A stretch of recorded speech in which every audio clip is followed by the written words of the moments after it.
Hello, welcome to my YouTube channel. मैं आज आपको तेज इलेक्ट्रिकल टिप्स में सिखाऊंगा इंटरलॉकिंग कैसे करते हैं और इंटरलॉकिंग का क्या काम होता है। तो देखिए, आज इलेक्ट्रिकल में मैं आपको इंटरलॉकिंग बताऊंगा कैसे करनी है। लेकिन इंटरलॉकिंग से पहले हमें एक चीज़ समझनी होगी, वो भी एन ओ एन सी क्या चीज़ है। अगर हम एन ओ एन सी को समझेंगे तो तभी हम इंटरलॉकिंग समझ पाएंगे। अगर हम एन ओ एन सी अच्छे से समझ गए तो ये समझो 40% इलेक्ट्रिकल काम सीख गए आप। इंडस्ट्री के अंदर सबसे ज़्यादा एन ओ एन सी है और एन ओ एन सी को हमें अच्छे से समझना होगा। और इंटरलॉकिंग दो टॉपिक पर वीडियो है, एन ओ एन सी और इंटरलॉकिंग। तो आज मैं आपको दोनों चीज़ बहुत अच्छे तरीके से कवर करूँगा। और जैसे कि आप देख रहे हैं, प्रैक्टिकल समझाता हूँ मैं, जो भी चीज़ समझाता हूँ तो बहुत अच्छे से समझ में आ जाएगा। अभी ये देखिए, मेरे पास एक एम सी बी 2 पोल की, अगर मैं इसको ऑफ़ करूँगा तो ये हमारी एन ओ पोजिशन में रहेगी। लेकिन सबसे पहले हम एक चीज़ और सीख लेते हैं, एन ओ एन सी की फुल फॉर्म। एन ओ की फुल फॉर्म होती है नॉर्मल ओपन और एन सी की फुल फॉर्म है नॉर्मल क्लोज़। तो जैसे कि अभी मैंने देखो एम सी बी को ऑन कर दिया तो ये हमारी क्या बन गई, एन सी बन गई है। ठीक है, नॉर्मल क्लोज़ हो गई, मतलब मैंने ऊपर उठाया, सप्लाई पास हुई, आगे गई सप्लाई, तो क्लोज़ हो गई ना, इसलिए नॉर्मल क्लोज़।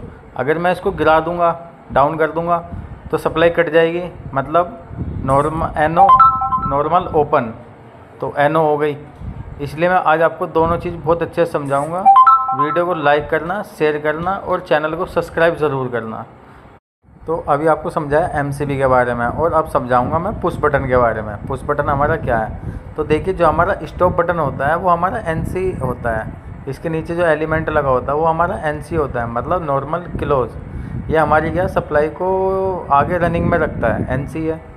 और नॉर्मल कंडीशन में एनसी है, नॉर्मल क्लोज है। और जैसे ही हम बटन को दबाएंगे तो एनओ बन जाएगा।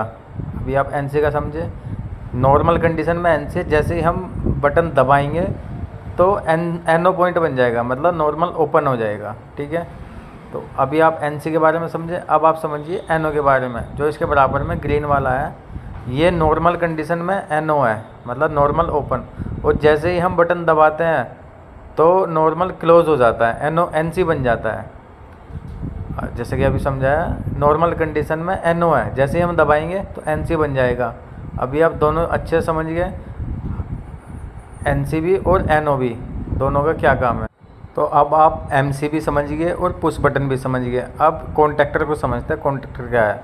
देखिए, कॉन्टैक्टर के ऊपर 4 टर्मिनल हैं और 4 ही नीचे टर्मिनल है, लेकिन 3 टर्मिनल पे आपको मिलेगा L1 L2 L3 लिखा हुआ। ठीक है, और चौथा बटन है उस पर लिखा हुआ है NC। ठीक है, तो अभी मैं आपको L1 L2 L3 का समझा देता हूँ। मतलब L1 पे L1 L2 L3, line 1 line 2 line 3, मतलब RYB 3 फेज लग गए। और आउट में जो लगेंगे, आउट में लिखा T1 T2 T3, मतलब ये हमारी होगी आउट सप्लाई, RYB तीनों फेज आउट हो गए। अभी आप अच्छे समझ गए, मतलब L1 L2 पे इनकमिंग फेज है हमारे, और T1 T2 T3 पे आउट फेज है, जो हमारी मोटर को सप्लाई जा रही है। अभी आप कॉन्टैक्टर के 3 टर्मिनल समझ गए अच्छे से।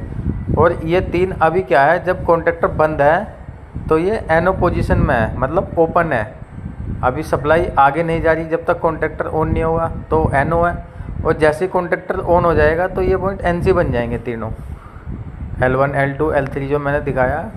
तो जैसे ही कॉन्टैक्टर में सप्लाई जाएगी, कॉन्टैक्टर ऑन होगा, चिपकेगा, तो ये एनसी बन जाएंगे। और अब इसके बराबर में जो चौथा पॉइंट है वो हमारा पॉइंट है एनसी का। ठीक है, लेकिन जब कॉन्टैक्टर ऑन होगा हमारा एनसी जो है ये एनओ बन जाएगा। अभी जैसे मैं आपको बता रहा था, नॉर्मल पोजीशन में एनसी है और रनिंग कंडीशन में ये एनओ बन जाएगा। सेम कॉन्टैक्टर के जो L1 L2 L3 है, इनका भी वही है, नॉर्मल कंडीशन में ओपन है, और जैसे ही कॉन्टैक्टर ऑन होगा तो वे एनसी बन जाएंगे। ठीक है, अभी आप एनओ एनसी समझे। अब मैं आपको बताऊंगा इंटरलॉकिंग। तो चलिए एक चीज़ और देख लेते हैं। अभी किसी कॉन्टैक्टर पर हमारे पे एनसी लिखा होता है, जो चौथा पॉइंट है, और किसी कॉन्टैक्टर पर हमारा एनओ बना होता है। तो एनसी किस काम में आता है, एनसी हमारा आता है इंटरलॉकिंग के, हमें इंटरलॉक क्या करना है। ठीक है, और जो एनओ पॉइंट है हमारा, हम कॉन्टैक्टर को होल्ड करने के लिए करते हैं। तो जैसे कि अभी हम क्रेन में लगाते हैं कॉन्टैक्टर, तो हमें क्या चाहिए, 3 पॉइंट एनओ 1 पॉइंट एनसी। ठीक है, अभी आप समझे, नीचे कॉन्टैक्टर दिखा रखा था, अगर हमें किसी मोटर को चलाना है तो हमें उसको होल्ड करना पड़ेगा, तो उस पर क्या चाहिएगा हमें 3.NO मतलब 4.NO ही चाहिएंगे हमें, 3 लाइन 1 लाइन 2 लाइन 3 का और चौथा NO होल्डिंग के लिए। अगर ऐसा नहीं है या हमें NO NC 2 पॉइंट यूज कर लें तो हम एड एंड ब्लॉक लगा देते हैं, जैसे कि मैं अभी आपको दिखा रहा हूँ एड एंड ब्लॉक मैंने कॉन्टेक्टर के ऊपर लगा दी। तो इसमें क्या होता है, ये हमारा NO NC पॉइंट होते हैं इसमें, तो 2 NO होते हैं 2 NC। अभी मैंने आपको NO NC समझाया, अब समझेंगे इंटरलॉकिंग, जो दूसरा हमारा पॉइंट है आज की वीडियो का, इंटरलॉकिंग। इंटरलॉकिंग क्या है और क्यों ज़रूरी है, क्यों करते हैं और कैसे होती है। मैं आपको डेल्टा स्टार्टर बनाया था, उसमें भी आपको वो इंटरलॉकिंग बताया। रिवर्स फारवर्ड स्टार्टर बनाया, उसमें भी इंटरलॉकिंग बताया। Star delta reverse forward starter बनाया, उसमें भी मैंने इंटरलॉकिंग बताया। तो अब मैं आपको इंटरलॉकिंग बहुत अच्छे समझाऊंगा। जैसे कि मैंने अभी आपको तो NO NC समझा दिया, अब समझना इंटरलॉकिंग बहुत ज़रूरी है। और ये हमारी वीडियो का हालांकि मेन टॉपिक था, लेकिन इंटरलॉकिंग समझाने से पहले आपको NO NC समझाना बहुत ज़रूरी था, क्योंकि तभी इंटरलॉकिंग समझ पाएंगे। तो देखिए, अगर इंटरलॉकिंग क्या है, इंटरलॉकिंग है अगर मैं फॉरवर्ड स्टार्ट बटन दबाऊंगा तो उस कंडीशन में हमारा फॉरवर्ड ही ऑन होना चाहिए, रिवर्स नहीं। अगर मान के चलो रिवर्स भी ऑन हो गया तो क्या होगा, एक्सीडेंट हो जाएगा।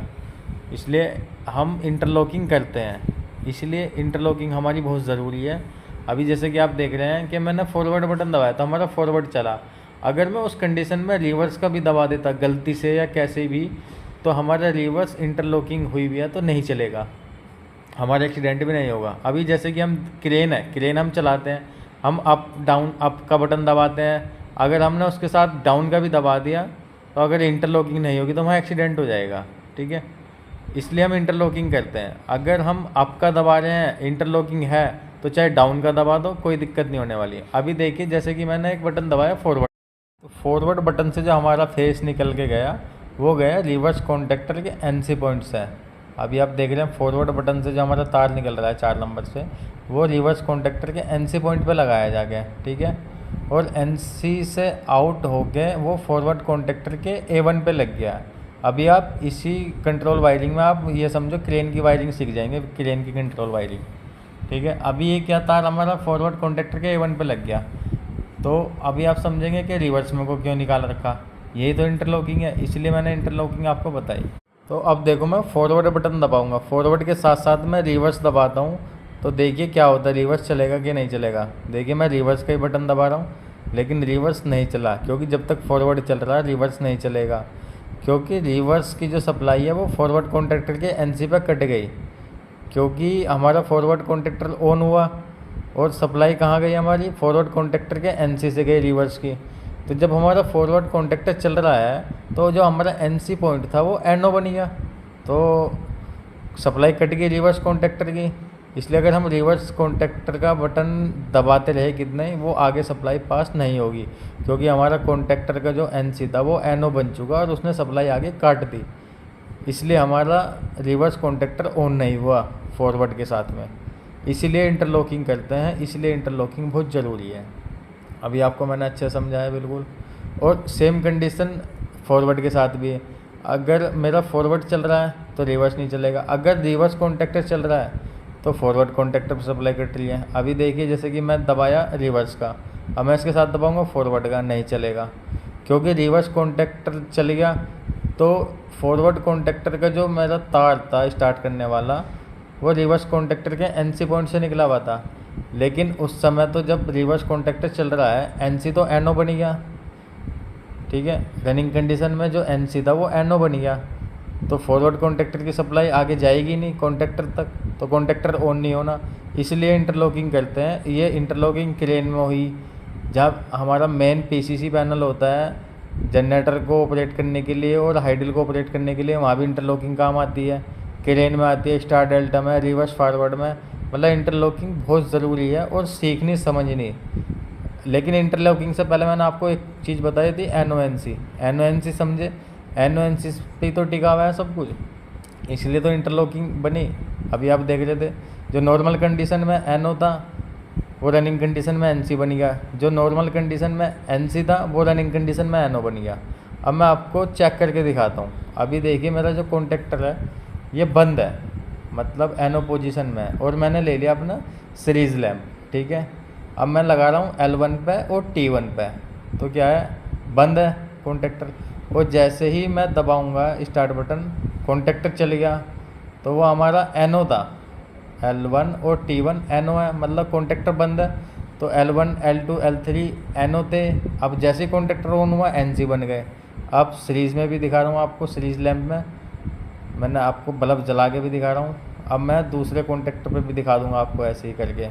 फॉरवर्ड चलाया अभी, फॉरवर्ड में, और यहाँ से एक टॉपिक और देखो। अभी ये हमारा दूसरा टॉपिक क्या, अगर मान के चलो हमारा कोई कॉन्टेक्टर है, हमें उसमें उसे सीरीज़ में चेक करना, तो सीरीज़ में चेक करने के लिए देखो हमारा कोई सा टर्मिनल चिपका हुआ है या ओपन ही रह जा रहा है, ऐसे हम चेक कर सकते हैं, जैसे मैं आपको दिखा रहा हूँ। ठीक है, तो इसमें 3-4 चीज़ कवर होगी हमारी, समझने के लिए बहुत कुछ है, लेकिन आप समझो थोड़ा सा ब्रीक से, कई चीज़ कवर होगी। अभी आपको क्रेन की वायरिंग पता लग गई, इंटरलॉकिंग भी, NONC क्या है, ठीक है, और कॉन्टेक्टर चेक करना ही पता लग गया। और अभी देखिए जो हमारा एडन ब्लॉक है, ये हमारा NONC था, 2 पॉइंट NC थे और 2 पॉइंट NO थे। ठीक है, अभी आप देखो अच्छे से, तो अब इसको भी हम चेक करके दिखाएंगे।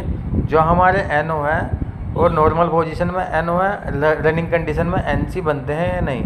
जो हमारे NC है वो नॉर्मल कंडीशन में NC है और रनिंग कंडीशन में वो NO बन जाएंगे। तो अब मैं इसको भी टेस्ट लैम्प से चेक करके दिखा देता हूँ, तो चलिए देखते हैं। ये मैं सोचोगे वीडियो लंबी हो रही है कुछ, लेकिन आप बहुत अच्छे समझ रहे हैं। आप देखो मैंने जूम करके भी दिखा दिया आपको। थोड़ी सी वीडियो ऐसे तो बनेगी, थोड़ा सा मेरा बैकग्राउंड ऐसा ही है, थोड़ा काला काला आता है, तो उस पर ना जाए। आप एक एक्सपीरियंस देखिए, मैं अपना एक्सपीरियंस शेयर करता हूँ। अभी देखिए मैंने एडन ब्लॉक को चेक करता हूँ, और मेरा पहला क्या था, NO था। ठीक है, अभी नहीं जला। अब मैं दबाऊँगा बटन, अभी मेरा सीरीज़ लैम्प नहीं जल रहा। जैसे ही बटन दबाऊँगा, अभी वो NO है, सीरीज़ लैम्प बटन दबाते ही NO जो था हमारा NC बन गया। ठीक है, अब अगला हमारा NC है, देखिए अब हमारा क्या बल्ब जल रहा है। ठीक है, अब मैं बटन दबाऊंगा, कॉन्टेक्टर ऑन होगा, तो NC NO बन गया। देख रहे हैं आप, मैं इसके चारों टर्मिनल आपको चेक करके दिखा देता हूँ, और मैंने छोड़ दिया, फिर NO बन गया।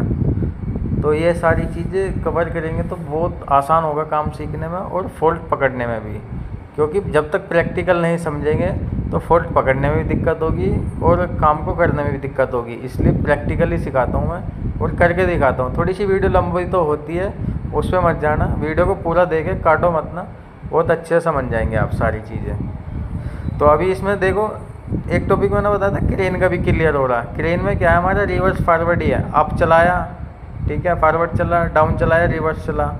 हमने ईस्ट चलाया, फॉरवर्ड चला, वेस्ट चलाया, रिवर्स चला। ठीक है, लेफ़्ट चलाया, फॉरवर्ड चला, और राइट चलाया, रिवर्स चला।